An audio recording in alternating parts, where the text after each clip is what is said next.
Namaste, my dear brothers and sisters. Today, the 25th of February 2024, is midway between two important dates. 4 days ago, we had the 21st of February, which is the mother's birthday. And 4 days later, that is on the 29th of February, we'll have another day of great significance to the world, and which comes only once in 4 years, the 29th of February, which is the Supramental Day. Now, Supramental is a subject about which there's a great deal of curiosity, and still greater is the hesitation that I have in talking about it. Because this is something which I cannot talk even in the remotest way on the basis of even glimpses of some experience that I might have had.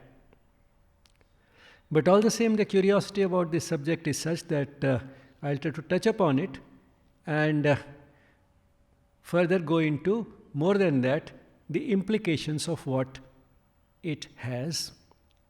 And all this I'll be doing at the mental level. That's why the title of this session today is A Mental View of the Supramental.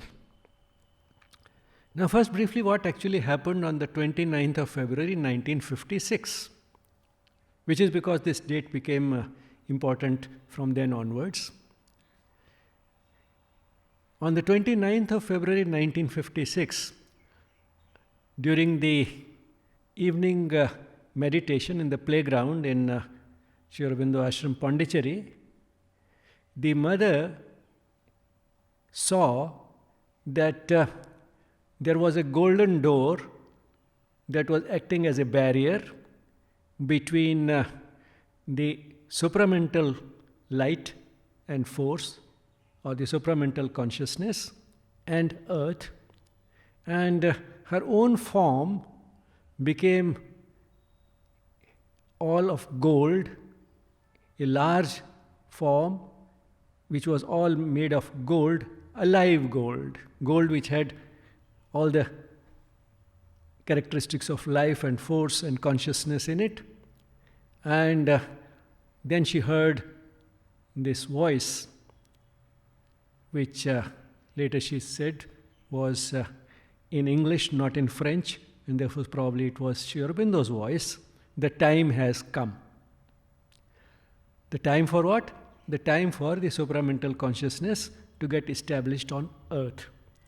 And then she picked up a big golden hammer and with great force struck that door, which was shattered to pieces, and then came in the flood of light and force of the supramental which entered earth.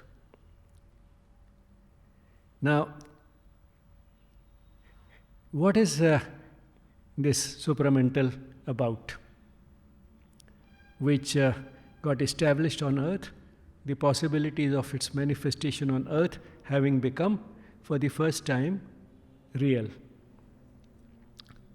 Now, if we look at the course of evolution on earth and start with the all-knowing, all-powerful undergoing a great self-limitation to become matter.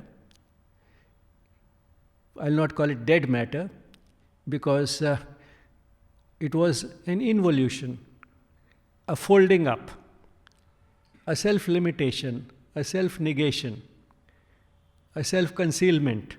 But it was not something which dead that was produced, because the consciousness of the Supreme, the consciousness of the Divine, which is all-knowing and all-powerful, was still there in matter. It was hidden. So hidden that we feel that matter is something dead. But actually it's not dead. It has the consciousness of the Divine hidden in it. And then, after that was created, the material universe was thus created, started the opposite process of evolution, that is unfolding. This was a folding up. Now started the process of a gradual, step-by-step unfolding of this hidden consciousness. Now, what is consciousness basically about? It is about awareness, it is about knowing, and it is about being aware of not only what I know, but also what I can do, and it also involves the capacity to actually do it. One can have the wish or the will to do something which I am capable of doing and then actually doing it. All this is under the umbrella of term of consciousness. So, this all knowing, all powerful, capable of doing everything, divine, when it became this matter, this inconscient matter which seems to know nothing and can apparently do nothing, from this point onwards started on earth the process of unfolding. That is gradual, step by step revelation or manifestation of this hidden consciousness, and the first step was the appearance of life. So that's how we had life on this planet, and in such great diversity. And then the next leap in evolution, the next major step in this unfolding process was the appearance of creatures which had a mind. So matter, life and mind, these have been the three major steps in evolution so far. But if the trend in the evolution is any indicator, man, which is the latest product with a mind, is not the final product, it is only the latest product. This is a further unfoldment of this hidden consciousness is likely to continue. And what will be the next major leap? The next major leap will be from the mental to the supramental. Now, supramental is not just a superior mind. Supramental is basically a different principle altogether. Means a principle which is higher than the mental. So, supramental is not just a superior mind, it is a new principle in evolution altogether. And that is why it is difficult for mental creatures like me to imagine what the supramental will be like.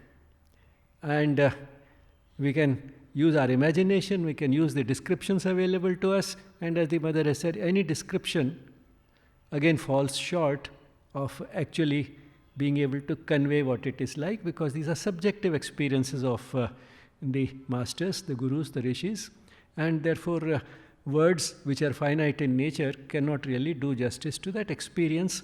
These are, they remain limited and can only give us some idea, but because we are so far removed from the supramental consciousness itself, it's difficult for us to imagine what it will be like. Say, imagine even two mental creatures, monkey and man. Both are mental, and therefore the gap between monkey and man is actually less than the gap between man and the supramental creature, because the supramental now has revealed a new, altogether new principle in the unfolding process of consciousness, process of unfolding of the consciousness of the divine. So the distance between man and supramental is much greater than the difference between, say, monkey and man. But even in spite of that small difference, imagine the time when man did not exist on this planet, only monkeys were there, and these monkeys were having a debate amongst themselves that what will be the next creature be like as a result of this evolutionary process. The monkeys would feel, well, if I can jump from one tree to the other, that new creature will be able to probably jump from one tree to the another tree which is 100 trees away. That would be the monkey's way of looking at it. The monkey could not have imagined that the next creature will be one who will not only invent computers, but also come up with the internet and artificial intelligence. That is not something which the monkeys could have imagined. And therefore we can easily understand how much, how sort of poor will be, how much of a futile attempt it will be for us to try and imagine what the supramental will be like. But then all the same, Sri Aurobindo and the mother have given us this assurance that the supramental consciousness will manifest. That will be the next major step in evolution, and that it's not as far away as we may imagine, and what the implications of this would be. Now, if we were to look at this process from a more practical point of view. From the more practical point of view, one can say that it will change the very character of this earth. And why? Because if we look at the world, the way the world runs is because of the way human beings think and behave. And the way we think and behave depends upon the level of our consciousness. Which means that, say, let's look at it like this. Which means the way we view something depends upon how we respond to that person or to that situation. For example, if there is a board exam coming, this is the season of board exams.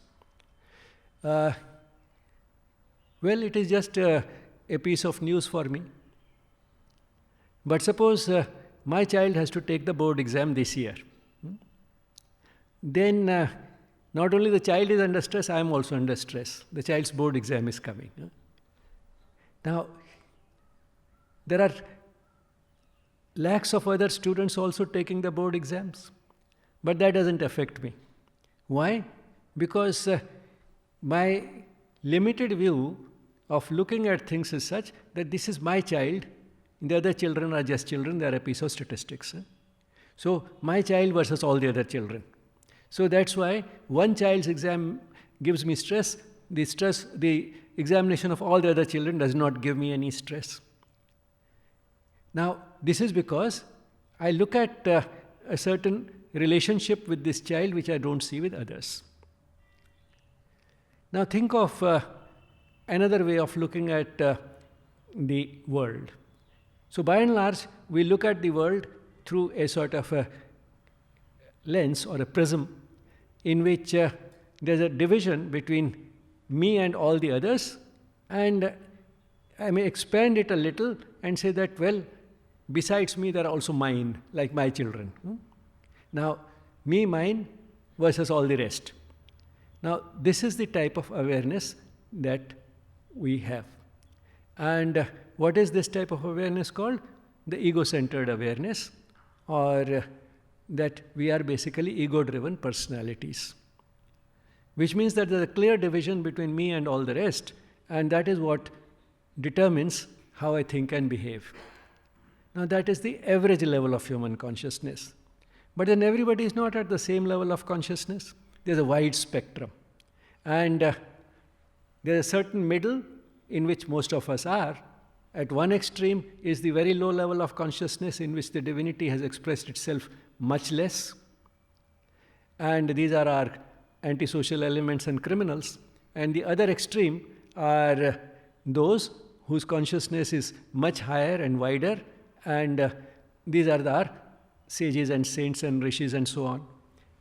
But then the world runs neither the way it would if everybody had a low level, nor the way if everybody had a very high level. The world by and large runs according to the average level of consciousness. So this average level of consciousness, in other words, determines what human nature is like, what we consider to be the typical human nature. And that typical human nature, or the nature of the average person, is what determines the way the world runs. And what is the result? The result is that we have a lot of problems of human existence, a lot of sorrow and suffering in the world, and because that has been the average level of human consciousness for thousands of years, we have got conditioned to thinking that the fact that the world is a place of sorrow and suffering is a given. This is something we have to accept. The best we can do is to try and negotiate through this maze, through this confused, chaotic world, which is erratic, unpredictable, and full of sorrow and suffering, somehow negotiate our way through it as comfortably as we can, for which we find all ways and means. And sometimes we succeed, sometimes we don't, but when we don't, we'll say, well, this had to happen because the world is basically a place of sorrow and suffering. And the maximum that we can expect is that if we live this life well, as has been the guidance provided by various religious and spiritual traditions, maybe we will escape from all this sorrow and suffering in some other imaginary world called heaven after we are dead and gone.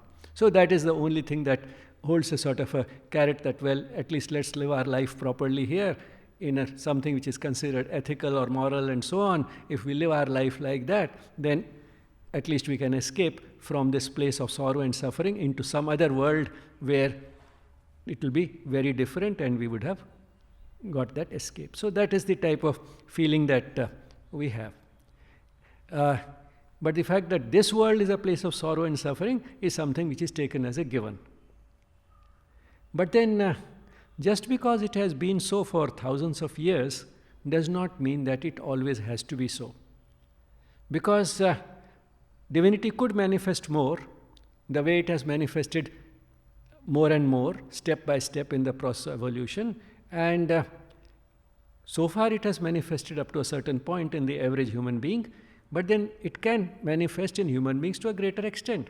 Human being, in fact, has been the only creature so far which has been exceptional in at least one way, that this creature has an inherent urge to evolve during its own lifetime. To evolve means to express more of the hidden divinity. That urge has been there, and the capacity to do also has been planted in this creature, the human being. So the result has been that there have been occasional human beings who have had a very strong urge and have used this and have been motivated by this urge to use this capacity to evolve to the fullest and have reached a level of consciousness where their hidden divinity has been manifested almost fully. And when that happens, then naturally this person has a different way of looking at things and behaves differently. And these are our saints and sages and rishis and so on. And they do not see this separation, they see a sense of oneness. Why? Because their view is much wider and deeper and higher, and therefore they are able to see that the source for all of us is the same. It is the same divine that has manifested in the form of all its creation. And if the source is the same, the fundamental essence is the same, this limited life, this limited form is only a partial reality, and what we see on the surface as distinct individuals is only a superficial reality. It is a reality, all right, but then it is superficial. There is a deeper reality which is not so easily visible, and at that level we are all one because we have come from the same source. So we are like sort of rays of the same sun, and each ray now is getting filtered through a different type of a cloud, and therefore it looks different because of that surface appearance, but actually the essence is the ray, and the clouds will disperse and eventually you'll see that all rays are the same. So get rid of that superficial appearance, that coating, that clothing, and inside it is, we are all the same. So inside the soul is the same, that's our divine essence, and that is the level at which we are all one. So that wider and higher and deeper view gives us a sense of being one. And if we feel one with somebody, that inspires love. And love then is expressed by giving. So that is the type of shift that one can expect as a result of greater expression of this hidden divinity. But then so far it has been as something sporadic, which has happened to a select few. It has helped them a lot living a life full of bliss, even in this world which is full of sorrow and suffering. Their life has also been useful by providing some inspiration to others, so that others have also been able to see that at least there is some possibility of individual salvation. But then this salvation from the sorrow and suffering in this world has been considered something which can be only an individual pursuit. But the world basically will remain a place of sorrow and suffering. That is something which has been taken as a given. But then what Sri Aurobindo and the mother have visualized is that with the advent of the supramental and a larger number of human beings expressing more of the divinity than at present, the average level of consciousness itself will shift. The average will go up. The typical human nature will change. And that is how we will have a different type of world. And as you can see, the basic shift, the fundamental shift will be that there will be a shift from an ego-driven personality to a love-driven personality. Ego is basically a dividing principle because it's based on me versus all the rest. Love, in contrast, is just the opposite. It is a uniting principle. It means it is not me versus all the rest. It's me and all the rest are one. So it's rooted in a sense of oneness, not in a sense of division. That is, whereas ego is rooted in a sense of division, a sense of separation. So ego is a separative principle, a dividing principle. Love is a uniting principle. And that's what makes all the difference. Because what happens is that when the personality is ego-driven, then one is not only able to, one not only lives in a way that becomes more self-centered and even selfish, one is able to see it as something justifiable. Because one feels that this exclusive attention to myself is something which is very natural. It is typical human nature and therefore feels justified. And that is why, although efforts have been made to reduce the problems of this existence, they have not really succeeded so far. Neither religions nor revolutions, neither democracy nor communism have been able to eradicate the basic problems of human existence.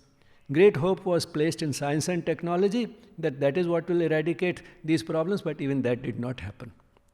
So nothing has been able to do it. Why? Because no matter what type of a life one lives, whether it's in the age of science and technology or in a more primitive culture, whether it is guided by a religion or not, no matter what type of a government exists, the fact is that under all these dispensations, there will still be some people who will be more intelligent, some will be more hardworking, some will be born with greater privileges. And the result would be that those who have some sort of power, some sort of an excess, some sort of these positive attributes of which they have more than their share, will be able to corner and will actually corner, because of this ego-driven personality, will corner more than their share of resources, which will lead to inequality. And then these are the same people who will also have the power to frame the laws and rules which govern the society. The type of laws and rules that they will frame will be those which will justify this inequality. This inequality will get legalized, which means there will be, in spite of the laws, even if they are enforced, there will be quite a bit of injustice. And that in turn leads to all types of cruelty, misery and suffering. So the result is that no matter what attempts have been made by all types of reformers and social workers and so on, or even revolutions have come and gone, nothing has been able to change the character of this earth. Because when actually put into practice, when actually implemented, all these well-intentioned efforts have still done a little bit to either reduce the suffering of a few, and more than that, those who indulged in these efforts, their own sense of what is right and wrong has been appeased to some extent. So the conscience has been appeased, but the problems have not actually disappeared. But if the typical human nature itself changes, then that is what will govern the affairs of the world. And that will be the solution to the problems of human existence. So that's why this new consciousness manifesting itself on earth has enormous implications.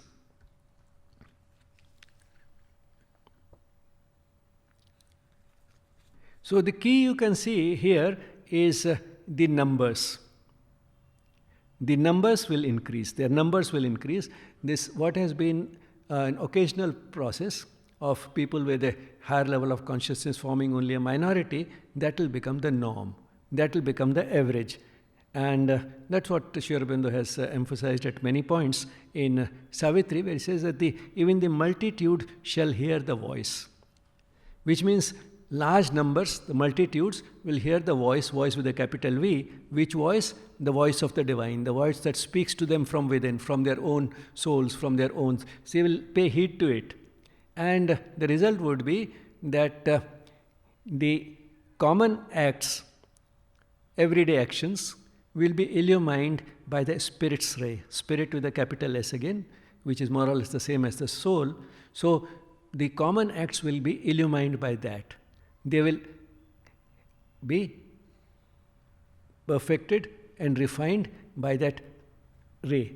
Because normally what happens is that we don't even use the mind properly, because even the average human being does not use the mind properly. Sri Aurobindo, has in fact talked about not just the mind as one homogeneous entity, he has talked about different gradations of the mind also.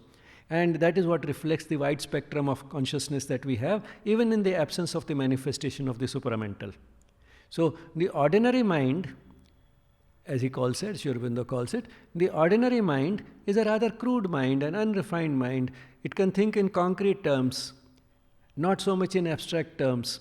And by and large, human beings live the life at the level of the physical and vital. That is, at the level of physical comforts and at the level of emotional satisfaction. And the mental part is used in a crude way to throw in some bit here and there, sprinkle life with some ill-formed, crude ideas like salt and pepper, spice it with that, but by and large we live at the physical and vital level.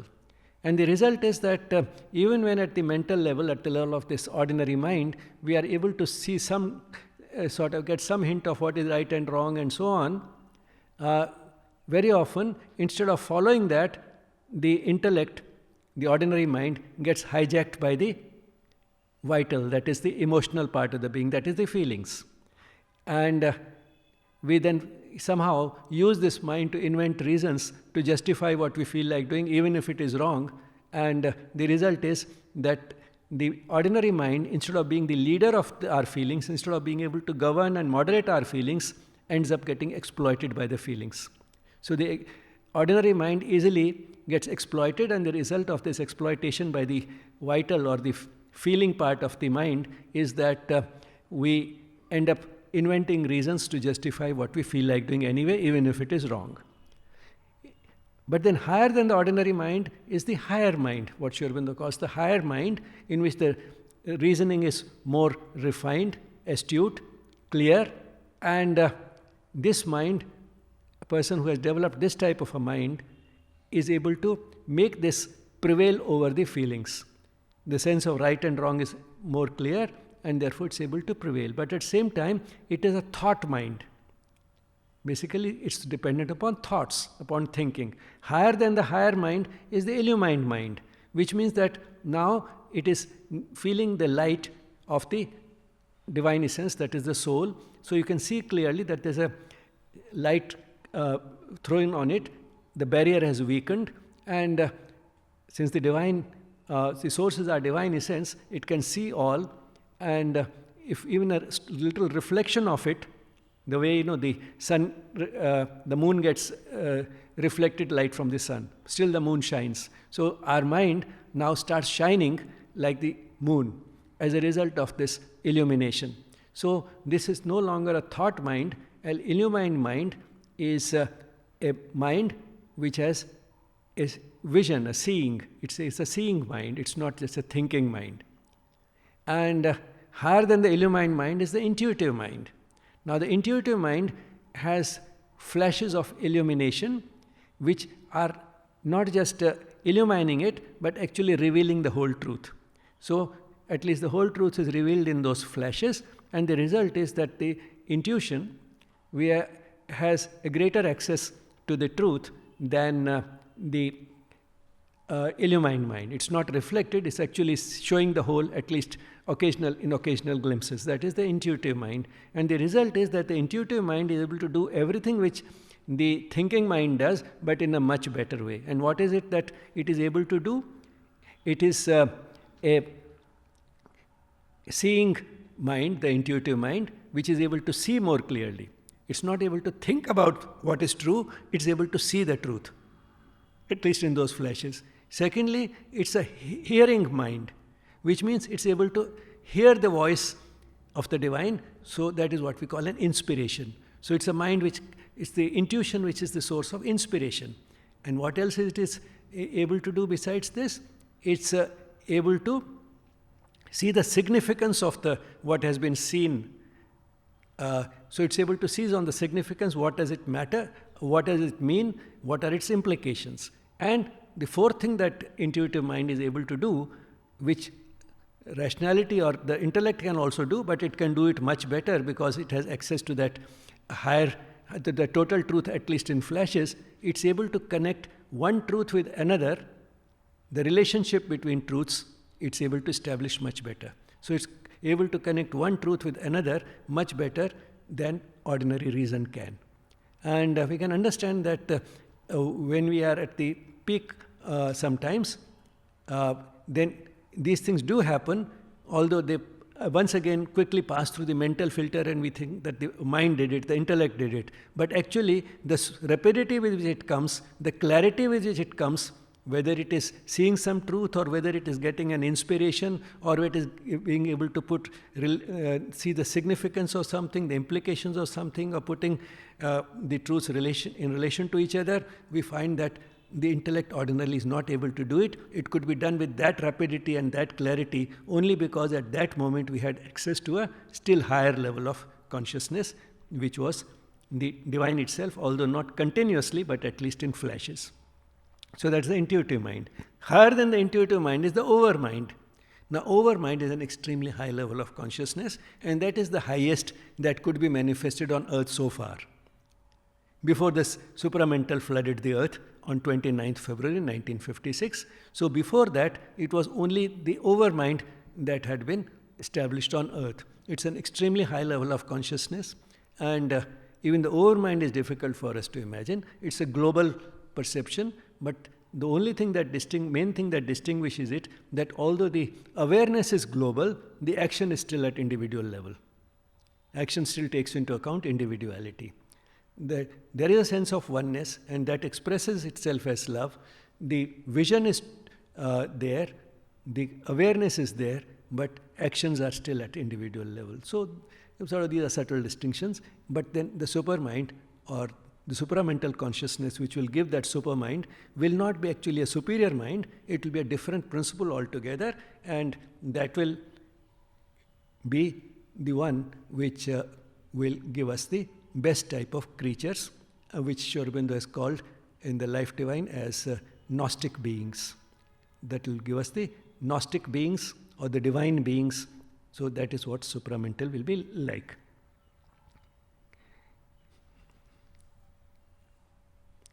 So in other words, what the result of a higher level of consciousness, one can extrapolate from what happens even when we move from one range of mind to the other, from the ordinary to the higher mind, to the illumined mind, to the intuitive mind. These are things which we can to some extent imagine, visualize.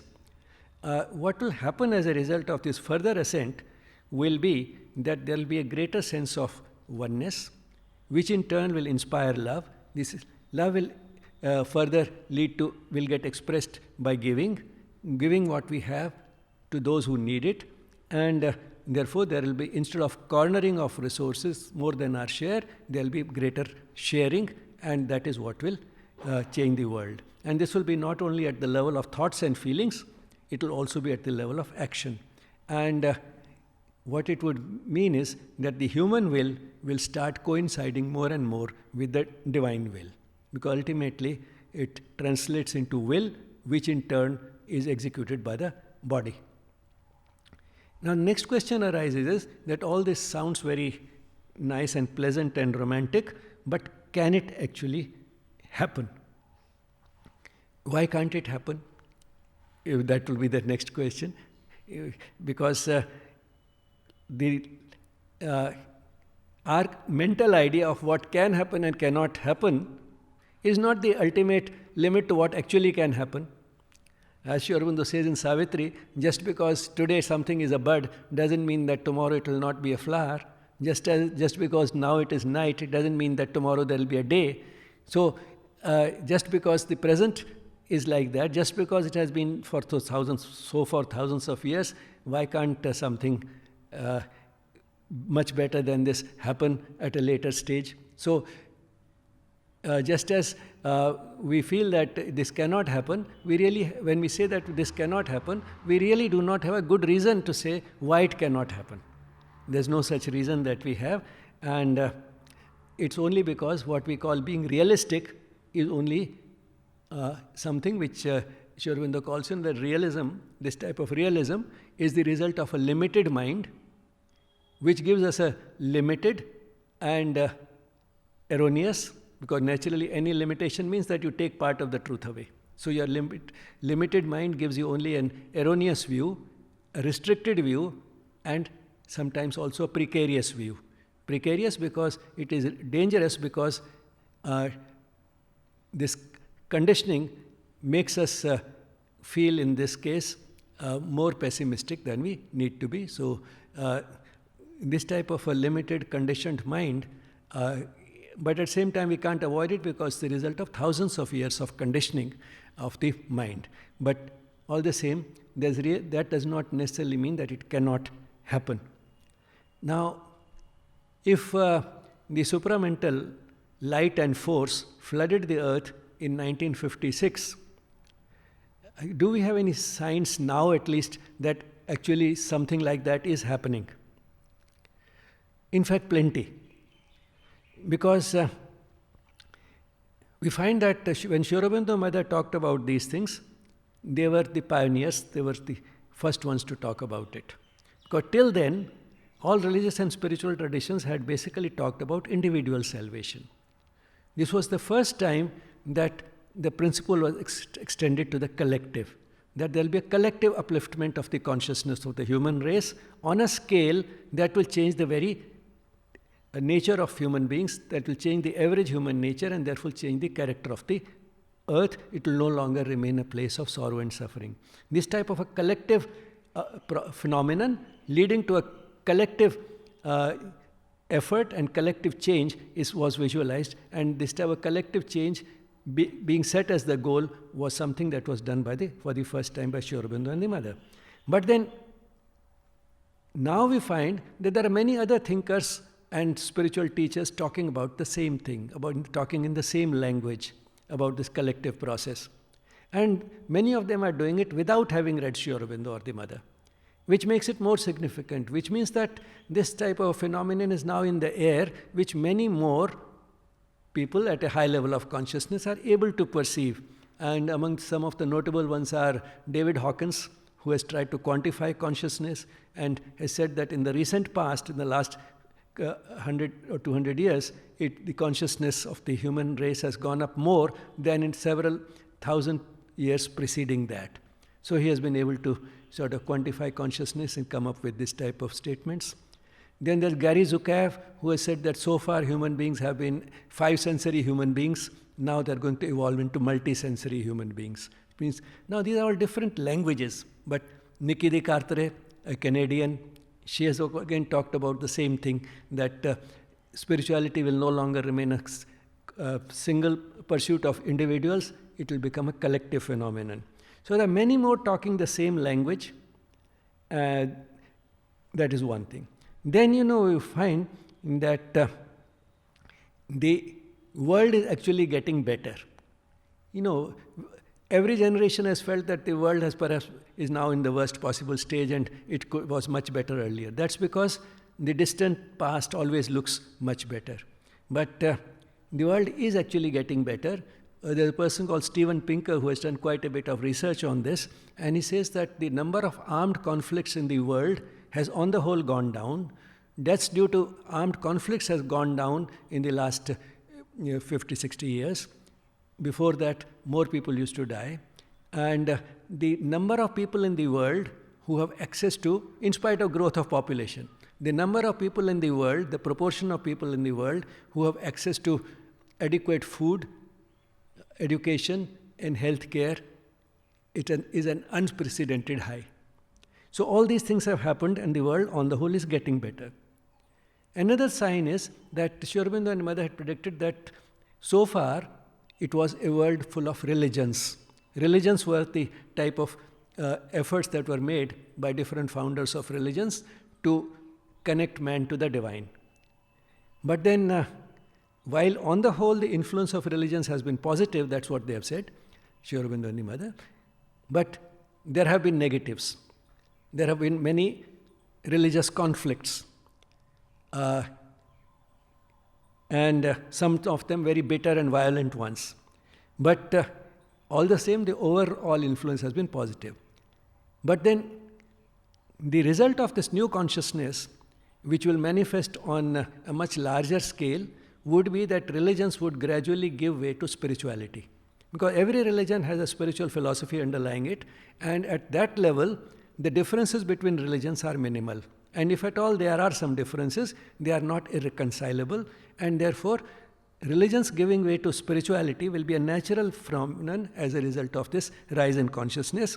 And what is the basic difference? In religion, the focus is on what we do outside.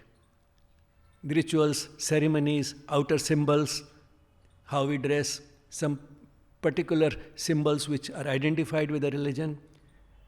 And as a result of all that, because we have some hint that, well, that has something to do with a higher life, we expect there will be a change which will be within. So it's an outside-in approach.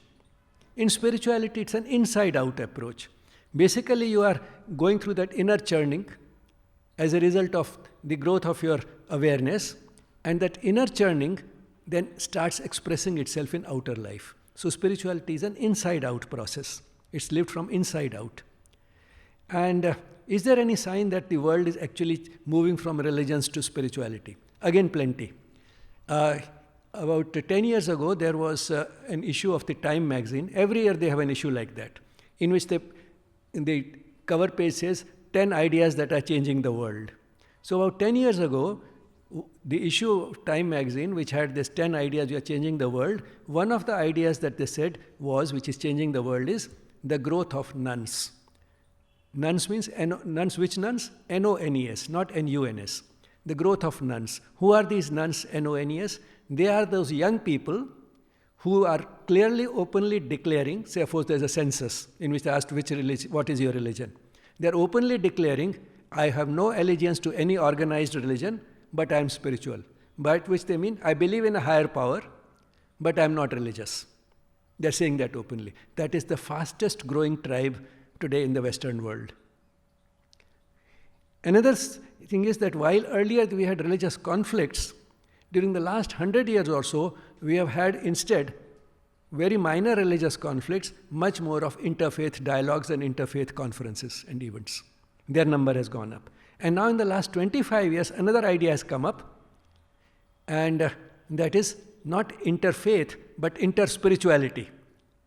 Because in interfaith, the attempt was to try and try as much as possible to make a concerted effort to see where there are similarities between different religions, and then try to minimize wherever you found differences. In interspirituality, the approach is just the opposite, that just look at the spiritual philosophies underlying those different religions, and since you will find a lot of similarity, you try and find a common ground which is based on the spiritual philosophy underlying different religions. You just stop at that. So that is interspirituality. And that in turn will further lead to just spirituality. So the world is moving away from religions to spirituality. And most important, if the new world has to be created, who is it that will create it? Young people, the children that will be born to the young people who are young today. So it is the successive generations which will do it. There's an observation which is being very more and more people are observing that the children who are born now are quite different. There's a much larger number of children, not everybody, but there's a much larger number of children now to actually sort of create this impression. If there's only an occasional one, that looks like a freak. But now there's a much larger number of children who are prodigies. They're doing wonderful things at a very young age. But then that does not necessarily mean that's because they are doing something, say they are able to play music properly or better, or they are able to write something beautifully, or that may not in itself mean much. What is important is there's a growing number of children who are now asking very deep existential questions at a very young age. As early as age 4 or 5, they start asking questions about how it all came into being, why am I here, what is the purpose of life. Those are the type of questions that they're asking at a very young age. And when they are a little more grown up, they're teenagers, then they have to choose a career. And more young people are trying to choose a career not using the conventional criteria. They're not going in for careers which will make them rich and which will give them more of power, prestige, name and fame, and things like that. What they are looking at is they want a career which will help them add meaning to life, which will give them a purpose to live for in life. So they want to combine work with meaning and purpose. And for that, if they have to compromise on how much they will earn, they are doing it very happily. They don't mind if they earn less, but they want that life should be meaningful. The number of such young people is going up.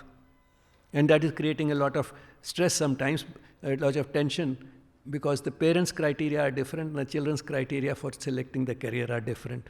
So they're choosing the career like that. So there are more and more such children who are being born, who are asking deep questions at a very young age and are choosing a career using very different criteria. They're not looking for wealth and name and fame and power and prestige and security and stability. They're looking for meaning and purpose in life. And that's what Aurobindo has visualized in Savitri at one place very beautifully, where he says that he can see the sun-eyed children of a marvelous dawn coming down from heaven to earth. The sun-eyed children, their eyes have that sparkle. And what will they do? How will they be able to do it? They are the massive barrier breakers of the world, which means they'll break barriers, divisions of different types. They'll break all the conventions that have so far been taken as something which is a given because it has been done so for hundreds of years, and therefore that is the right way to do it. And which means that there will be some chaos, there will be some anarchy, which also we can see because of this change. Because unless you deconstruct the old order, how can you establish a new order? So that chaos will be there, anarchy will be there, conflicts between generations will be there. So the generation gap has always been there. But now generation gap has not only increased quantitatively, it has also changed its quality and character. Because the types of conflicts that are taking place now are different. Earlier also generation gap was there, but the generation gap might have been that, well, all my friends are dressing up like this, why are you not letting me dress up like this? Now that is one type of a generation gap. Children wanting to dress up when their parents telling them don't dress up like this, dress up like that. Why are you not letting me have long hair? All my friends have long hair, why do you want me to have short hair? So many boys, they wanted to grow long hair. Now that is the type. Now it's not those. Now the conflicts are basically about what type of a career I should go in for, whom I should marry, how should I select my partner. Those are the type of, because those things have a relationship to the level of consciousness. So that is the type of conflicts that are multiplying. So the generation gap is widening quantitatively and changing in character qualitatively. So it means that there will be more tensions, there will be more chaos, all that will be there, but that is because there's a dismantling, a deconstruction, a breaking up of the old order so that there will be space for a new order created. Now finally, let me come to what is that we have to do as individuals, what is it that we can do? Because still, it's the individual that remains the unit of the collective. It is a large number of individuals changing or being of a different type that will give way to a new creation. So what is it that as individuals we have to do? We just have to be a little more aware and conscious of our thoughts, feelings and actions. Because all are karma. Not only what we do, but also what we think and feel is a karma. So we cultivate consciously more and more a feeling of oneness, good thoughts, and translate these into good actions. Good, what does it mean?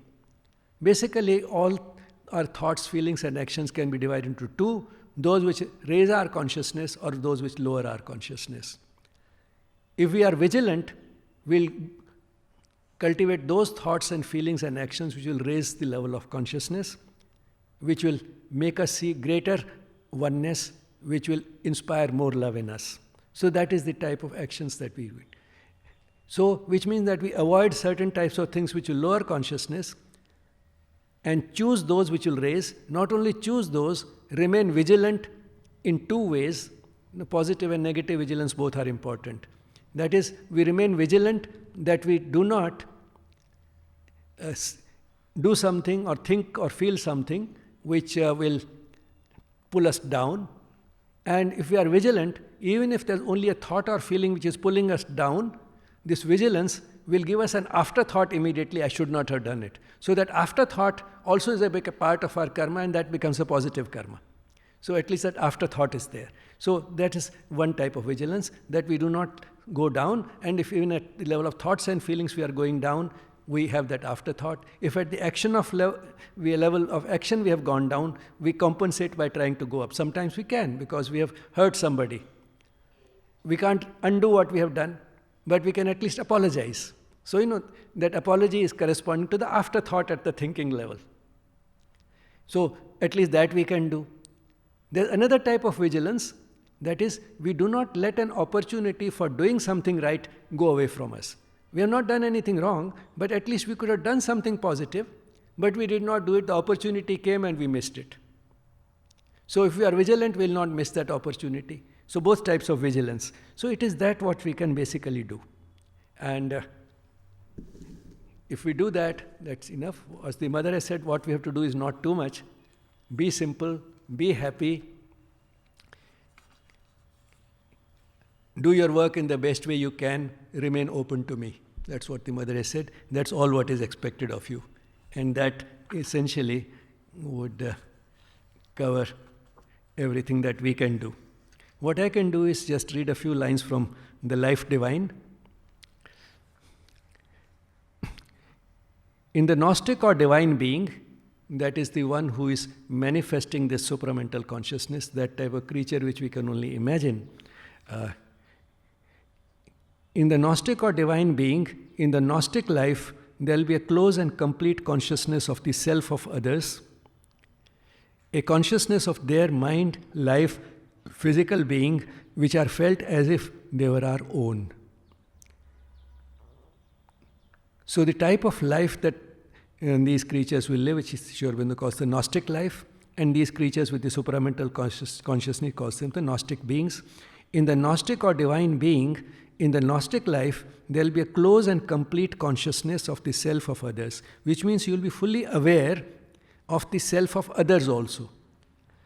A consciousness of their mind, life and physical being, which means you will be fully aware also of their superficial thing, because not only their depths, which means you will be aware of their feelings, their physical comfort, their thoughts, and as much aware as if they were our own. So the sense of division will be completely abolished. The Gnostic being will act not out of a surface sentiment of love and sympathy or any other similar feeling, but out of this close mutual consciousness. So it will not be the type of love and sympathy which we can express also at the mental level, but it will be a mutual consciousness, this intimate oneness. Then a few pages later he sums up that there will be three then basic characteristics of this Gnostic life: unity, mutuality and harmony. Unity, mutuality and harmony must therefore be the inescapable law of a common or collective Gnostic life. Unity, that is, we are all one. Mutuality, that is, equal concern for the other. And harmony, absence of conflicts, because the more you know, the less the conflicts. We sometimes feel that conflicts are inevitable because if one person is right, the other is wrong. But then as the knowledge expands, firstly our sense of right and wrong starts diminishing because we can see everything from several angles.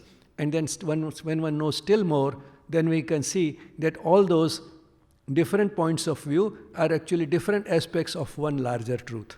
And that's what leads to harmony. So unity, mutuality, and harmony will be sort of the three basic characteristics of the collective Gnostic life.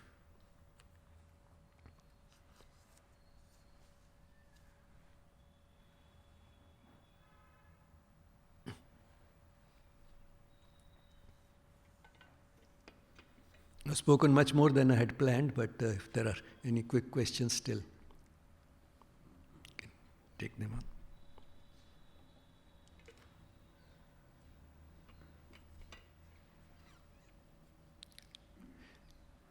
Maybe I can add one thing, that if in spite of all this, you do not believe that such a thing is possible or it's actually happening, one can understand it because of this conditioning of thousands of years. And Sri Aurobindo has hinted at that also in Savitri, that this will happen.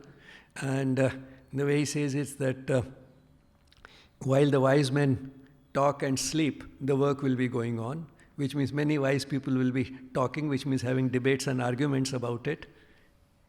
And sleep, which means they'll remain blissfully unaware of what is happening, but still the work will go on. Because after all, the supramental will not start manifesting with a bang. There will be no great announcement made. And therefore, the wise men may continue to talk and sleep, and the work will be going on. And belief shall not be till the work is done. People will not actually believe in these things unless it has actually happened.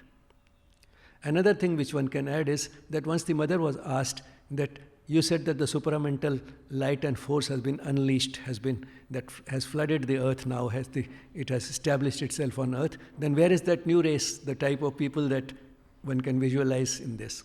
She said that the possibility has been created, but then just think of how much it took human beings to come on this planet even after the mind had been established on earth. Even primitive creatures, leave aside dogs and cats who definitely have a mind, but even creatures like fish and frogs and snakes and insects, they also probably have some sort of a rudimentary mind.